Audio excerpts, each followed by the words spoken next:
ആറ്റിങ്ങലിൽ നടക്കുന്ന തിരുവനന്തപുരം റവന്യൂ ജില്ലാ കലോത്സവം ഇന്ന് കൊടിയിറങ്ങും. അവസാന ദിവസമായി ഇന്ന് നിരവധി മത്സരങ്ങൾ വിവിധ വേദികളിലായി നടന്നു.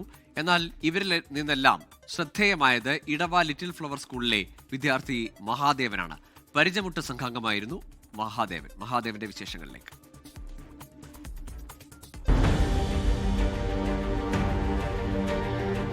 ആത്മവിശ്വാസമെന്ന ഒറ്റവാക്കുകൊണ്ട് മഹാദേവനെ അടയാളപ്പെടുത്താം.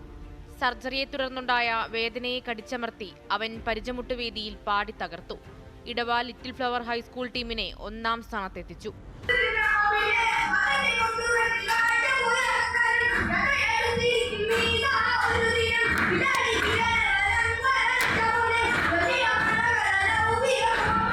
ഡിസ്കിന് തകരാർ സംഭവിച്ചതിനെ തുടർന്നാണ് മഹാദേവൻ കിടപ്പിലായത്.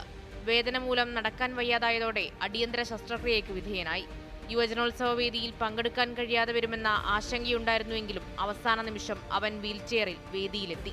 യുവജനോത്സവ വേദിയായ CSI സ്കൂളിലെത്തിയപ്പോൾ കൂട്ടുകാരും അധ്യാപകരും അവന് മുഴുവൻ പിന്തുണയും നൽകി. വേദനയിലും മഹാദേവൻ കാണികളെ കയ്യിലെടുത്തു. ഒടുവിൽ വിജയം സ്വന്തമാക്കി മടക്കം. 24 തിരുവനന്തപുരം. ലോകത്തെവിടെയായാലും ഏത് സമയത്തും 24 വാർത്തകളും ഓഗ്മെന്റഡ് റിയാലിറ്റി പാക്കേജുകളും എക്സ്പ്ലെയിനറുകളും വിശദമായി കാണാൻ ഞങ്ങളുടെ YouTube ചാനൽ നിങ്ങൾക്ക് സബ്സ്ക്രൈബ് ചെയ്യാം.